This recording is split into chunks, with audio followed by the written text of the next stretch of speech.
yesterday about this brouhaha that's going on between General Kane, the chairman of the Joint Chiefs of Staff. Glad to hear that he's finally weighing in on some of this. And Bradley Cooper, the Navy four-star, who's in charge now after the absolute utter ass we had before of Central Command. And the brouhaha is over Bradley Cooper essentially saying that we can go on doing this for as long as we want to. And Kane, who has to look over all the other unified command commanders who no doubt are doing exactly what I'd be doing if I were one of them. What the hell do you mean exhausting all these munitions so that I can't even fulfill my war plans should they have to be executed? Yeah. Because I guarantee you that's going on. And so there's this battle going on between Cooper and the chairman right now. And I can tell you who's probably going to win that in the long run, unless Trump weighs in for Cooper. And that is Kane, because he's right. You can't keep doing this. You run out of the kinds of things you need in all the other areas for not just implementation of war plans, should it be necessary, but also for presence missions and such. So I can see that there, and I heard some other things about Bradley Cooper that I didn't know, that he's a real Gensa fan, that he's almost as plugged into the Israelis as the guerrilla was.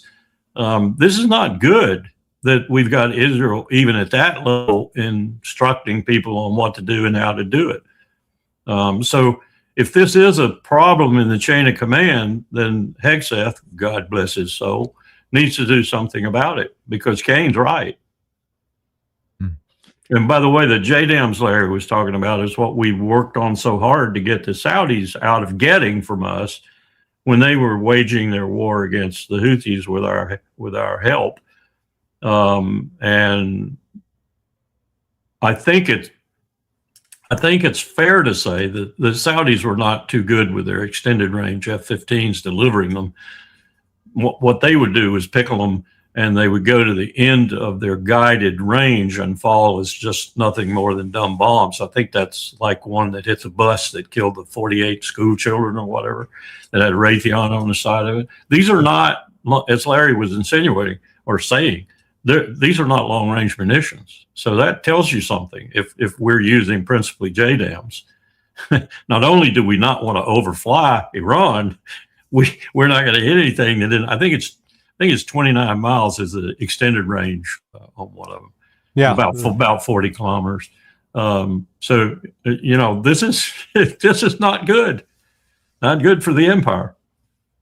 Yeah, and there's predictions, Larry, that or at least there are rumblings that the United States is going to, contrary to Colonel Wilkerson's suggestions, try to strike deeper into Iran tonight.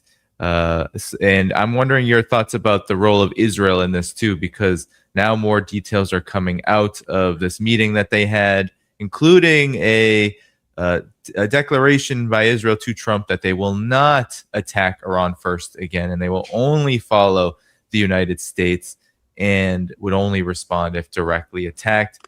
I'm curious on what you believe Israel's role in all of this is, and the risks, the dangers of trying to deepen strikes against Iran at this time. Well, Defense Minister Katz got himself into hot water by claiming that the U.S. had launched strikes on Iran using Israeli territory, and boy, he got blasted for that by the United States. So they're trying to actually keep Israel's role in this quiet. They want to play it down as much as possible. Why? One, because the Israeli air defense system is depleted. Two, they've suffered some damage to the sole two refineries they have that make diesel and aviation fuel. If Iran decides again to renew its attack on Israel, there's not a damn thing Israel can do to stop it. It's going to absorb a lot of punishment, and some of that punishment is going to be long-lasting. In other words, they're not just going to be able to slough it off and say, "Oh, we'll fix that." No, it's some of it may not be fixable, which is the problem they face. So what the United States is basically trying to keep Israel from getting into the middle of this, as Israel itself prefers to stay out of it. But I think this go round that's not going to happen. And as they really face a pounding from Iran, it's going to expose, as we saw in the 12-day war, that Israel cannot take the punishment, and then it starts pleading with the United States to find a negotiated settlement. The difference this time, though, I don't think there's a negotiated settlement to be had. I think the Iranians are at the end of the rope, and they're not willing to make any further concessions. And I wanted to bring up this graphic, Colonel Wilkerson, because it seems like it is going to be a very busy evening, rest of the week, and into the weekend, because all of these fronts are now open. Iraq has been added to the mix. You have the U.S. need to respond to the Iranian strike, or saying it needs to respond to the Iranian strike on the Jordanian base. And of course, Yemen is still very much in this, and has been struck recently. So, I mean, where does this all lead? Yeah, please. Put that back up for just for a second, would you? Sure. And look at that. Look at the I think it was the third bullet, if I remember right. Sure. Yeah. Unless a peace deal comes out of nowhere, the situation will dangerously escalate. Lots of missiles. Yeah. Well, a peace deal will come out of nowhere. Yeah. Donald Trump will say, "Oh, we got negotiations going on, and we're just about there. The Iranians are really sweating, and they want to talk. We're going to talk, and blah blah blah blah." That'd be my most likely prediction. Otherwise, we're going to just resume the idiocy, and we're going to find out, as Larry said, and as I agree 100% with, just how much idiocy it is that we're involved in, and how different it's going to be at the end of the day when we really are out and we don't have anything left. Yeah. And then to both of you, Larry, you can start. The longer this goes on, and the more that the United States either says it's responding to Iran or aggressively attacking Iran, and now with all these other fronts open, this leaves less and less room for any kind of exit or off ramp for the United States. Just thinking in the mind of a hegemon, the more conflict there is, the more war and chaos that is being sowed, the less likely the United States is going to pull out. And even if it does go back to what? It just seems like now the inevitability here, the only one, is war.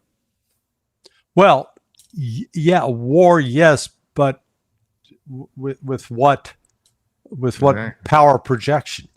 In other words, the United States doesn't have unlimited resources, and so its ability to start a fight, sustain the fight, and end the fight have radically diminished. And we've seen it over the last 2 years. We got the first hint of it a year ago, May, when after 7 weeks of attacks on the Houthis, the United States declared victory and left. Said, "Oh, the Houthis capitulate. We're out of here." Now, the Houthis did no such thing. It was the United States that effectively capitulated, admitting that our carrier strike group could not defeat the Houthis. In fact, I think there were 2 carrier strike groups at the time. Okay, so now we're back with they're off the coast of Iran. Once again, the entire foundation of U.S. military force projection in the last quarter of the 20th century was built upon carrier strike groups that no government on the face of the earth could withstand, because they were so powerful. They could bring aircraft carrier to your shores, and the airstrikes would be decimating. That our military, our ground force was again unmatched in the world, and then on top of it, our air power. Boy, nobody wanted to confront the United States with its massive air power. And now, what has Iran shown in the course of 5 months? One, the U.S. is terrified to put its carrier strike group anywhere close to the Strait of Hormuz. Roughly 40 years ago, in 1987, or let's call it 39 years ago, the USS Carl Vinson sailed through the Strait of Hormuz into Bahrain, docked. I got that from one of the sailors who was on that ship at the time. Docked, sailors got liberty. Now, and Manama is not some great liberty port. I'll concede that. But nonetheless, the United States had no problem putting its carriers in there. We don't do that today. And our ground forces, hell, our army is down to 472,000 globally. And that represents about 40, we used 40% of that force back in 2003 to invade Iraq. So we're not even equipped in terms of manpower to be able to, if you will, recreate what we did in Iraq in 2003, much less invade Iran. And then that leaves air power. And as we've seen with the air power, apart from the F-35 being a hangar queen that needs, she needs that plane needs more attention than a opera diva. The weapons that are supposed to launch are becoming unavailable. So now all of a sudden, the United States has got it's got budgeted and designed for a military operation it cannot carry out. And the rest of the world is suddenly discovering that, going, hey, we thought that they could do this, and now we know that they can't. Yeah. Yeah, but it keeps going anyway. Colonel Wilkerson, tonight, it keeps going on air and Trump's promises. Yeah, this is true. This is true. Yeah, Colonel Wilkerson, your thoughts? I mean, we have also reports. I don't know if you saw them. Hard to know if these are accurate. Reuters is saying that China is reportedly preparing to transfer hundreds of shoulder-fire air defense missiles, the man pads, to Iran. It's reported that it will be 300 to 400, including QW-12, FN-16, modern portable surface-to-air missiles designed to engage drones, helicopters, cruise missiles, and low-flying aircraft. China is denying the reports as of right now, but there has been a lot of talk about China and Iran's relationship, Russia and Iran's relationship, especially in light of what Ukraine did to the Iranian vessel in the Caspian Sea. Your thoughts on these reports and what it says about Iran and the state of the war in particular? I don't think China would be so non-circumspect to do that in a way that would be as visible as you've just indicated it is. Not that they wouldn't ultimately and eventually do something like that, and I would think it would be more than just man pads.